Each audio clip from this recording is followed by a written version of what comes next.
Hey guys, welcome back to the channel. Welcome to another video. Today's video we're going to be talking about the one and only Darwin Nunez, one of football's hottest properties right now. He is obviously caught up in this transfer saga of sorts in obviously recent times. Anybody that's been following Darwin Nunez for the past couple of years will know that he's obviously been making a big name for himself in the Portuguese league, currently with Benfica, of course, and of course that reputation has been growing around Europe, so much so that if you've been following the earlier stages of this transfer window, of course, you will know that he is looking more and more increasingly likely to be leaving Benfica this summer and moving away from there and moving towards possibly and more likely, it seems, a move to the Premier League. But of course, options are still open and this saga isn't currently laid to bed just yet. So we're going to be talking about Darwin Nunez. We're going to be talking about this whole saga he seems to be caught up in. We're going to be talking about what makes him one of the most promising and one of the players with the biggest potential right now in the world of football. But before we get into all of that, I would like to remind you all to please like the video and also subscribe if you're new. Both things are always incredibly greatly appreciated. But for now, let's get into talking about Darwin Nunez, who appears to be the latest name in a line of players to be leaving Benfica in recent years that have gone on to make a name for themselves. Benfica are a club known for producing some of the most talented and thoroughly quality-ridden players in football that have gone on to use Benfica as a bit of a stepping stone towards bigger and better things, bigger and better clubs, bigger and better leagues, with all due respect, of course. The likes of Edison and João Cancelo and Ruben Diaz and so on and so forth, just to name a few, have all played for Benfica in the past and then gone on to other teams, mainly in those scenarios Manchester City, but you get the idea. After, of course, other sagas have been laid to rest in recent months, the likes of Dusan Vlahovic, Erling Haaland, Kylian Mbappe, Nunez appears to be the latest in a long line of players that have got a high ceiling with big potential and obviously a lot of promise to their name that seems to be caught up in this transfer saga of sorts, with the rumour mill generating and general interest as to where his future may lie. Can he reach his potential?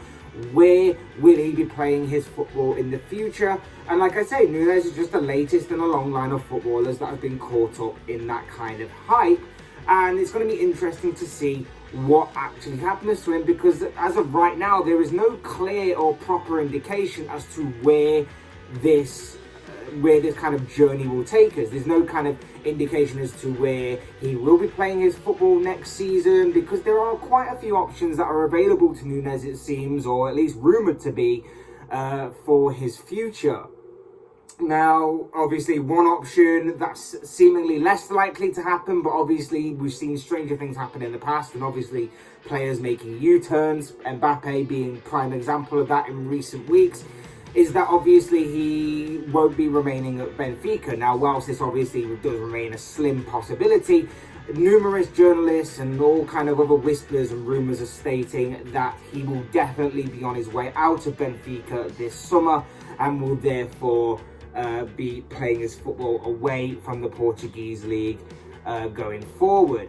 Where his destination lies, well, a seemingly move to the Premier League is seemingly on the cards for the Uruguayan striker. There have been obviously a number of clubs that have been interested in his signature, as you'd expect from someone so talented, so young, and obviously, like I say, with a lot of potential to their name. But it seems that the Premier League move is on the cards, with Manchester United seemingly being in pole position to sign him. Obviously, United going for a rebuild, Erik ten Hag coming in for next summer. It kind of makes sense that they want to get some sort of young and sort of high-profile youngster at that at Old Trafford to start that rebuild and ignite the match on that rebuild.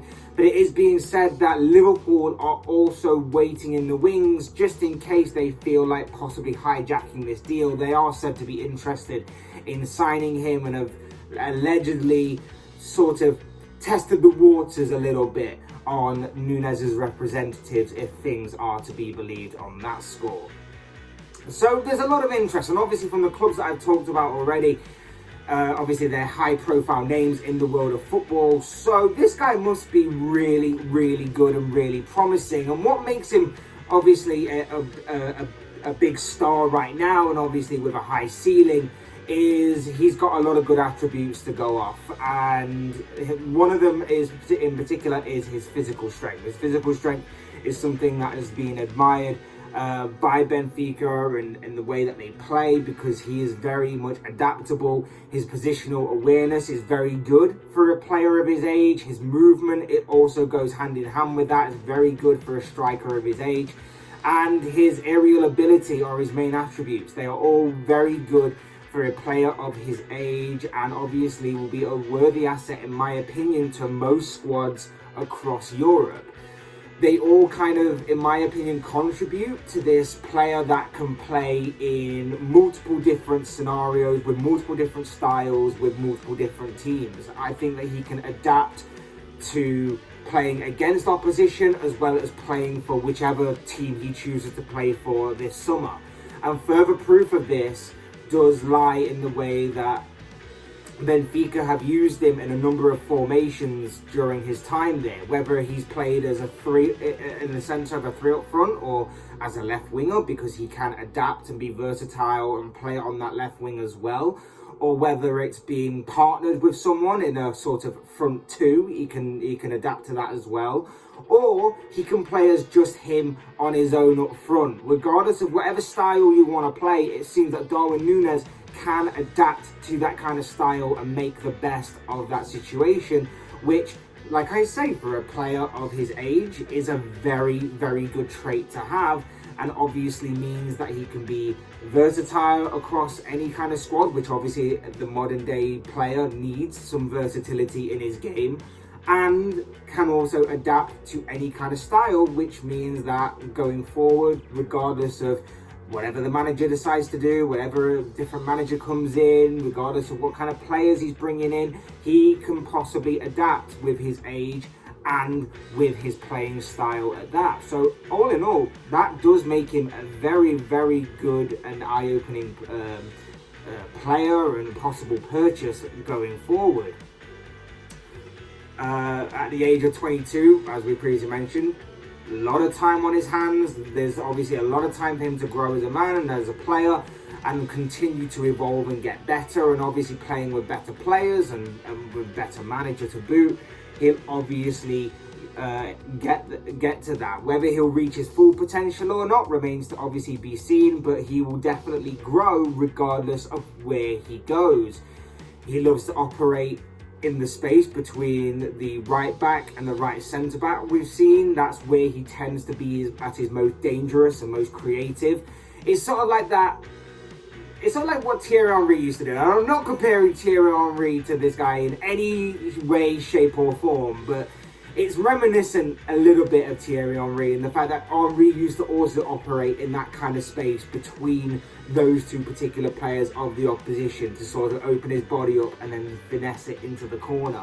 That's kind of like what Nunez sort of likes to do. He likes to peel off defenders at the back, at the far post kind of thing, and just trying to work his magic there. But that is sort of what he likes to do, and I think that is kind of a bit of a throwback kind of thing, and it also kind of works into what I said earlier about him working as a left winger. He does like to pull out onto that left wing, and obviously his versatility will be good for that kind of for a player like that, to pull out to the left wing, kind of stretch a defense out, maybe open up space for the left winger to maybe cut inside, or someone to make a run inside.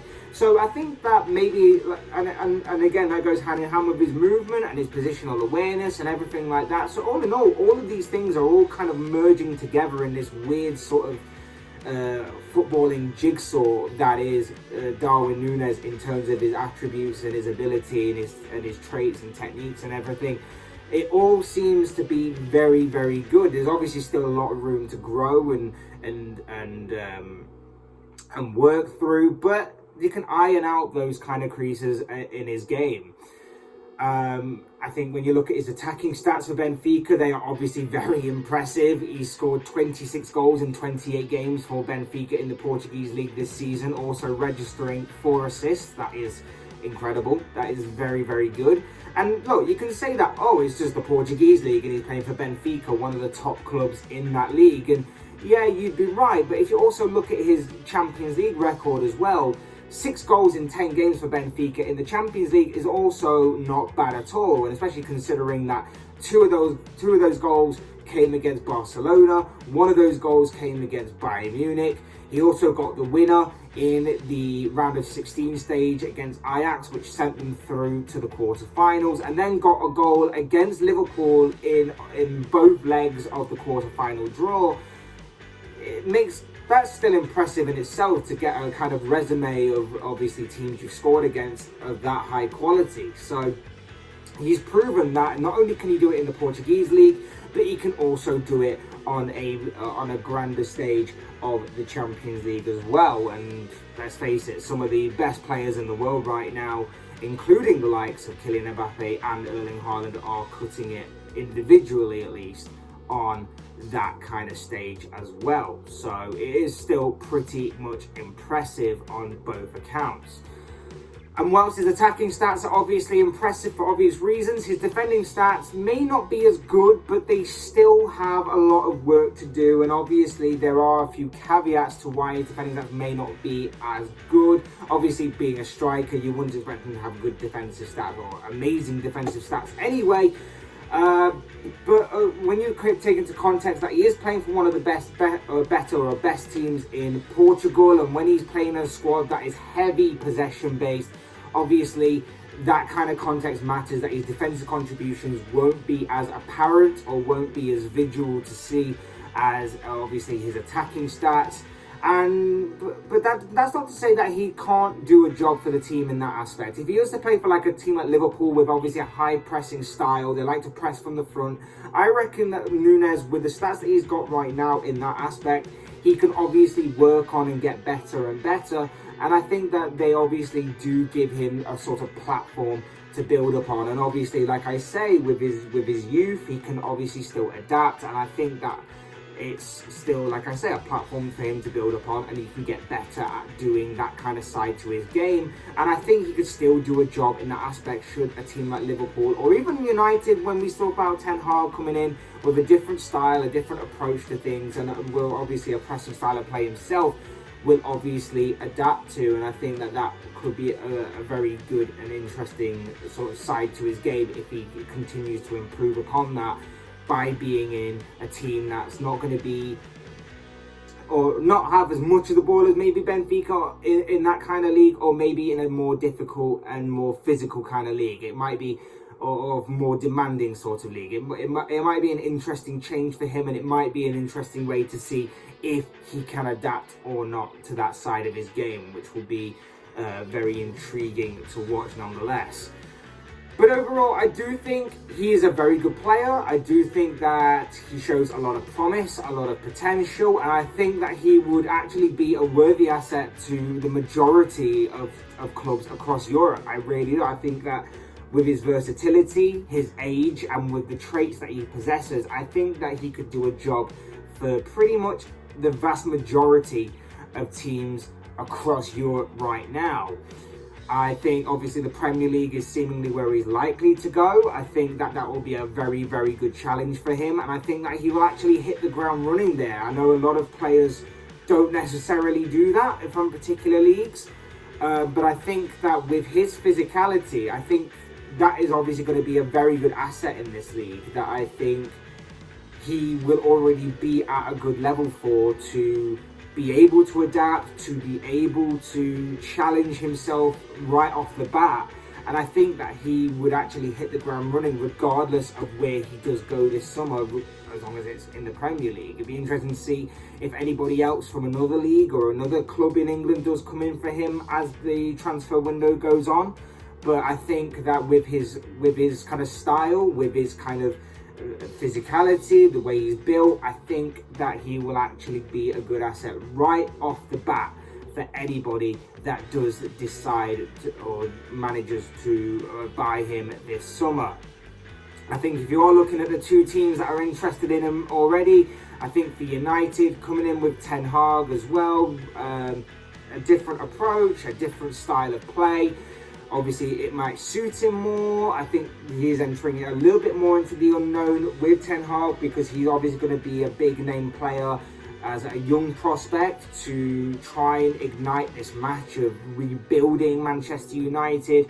And there's going to be a lot of pressure on him to succeed. May not be a lot of pressure considering the kind of players that United have already in an attacking sense, but still big pressure for him to go on and succeed as the years go by. And obviously with Cristiano Ronaldo still there right now, he will obviously be learning from one of the best. And let's face it, with Ronaldo's aerial ability and with his all-round game, he can definitely give a lot of lessons and experience and everything of that to Nunez for the future. And obviously Nunez would definitely benefit from having Ten Hag as manager, and with the likes of Cristiano Ronaldo helping him as well on and off the pitch.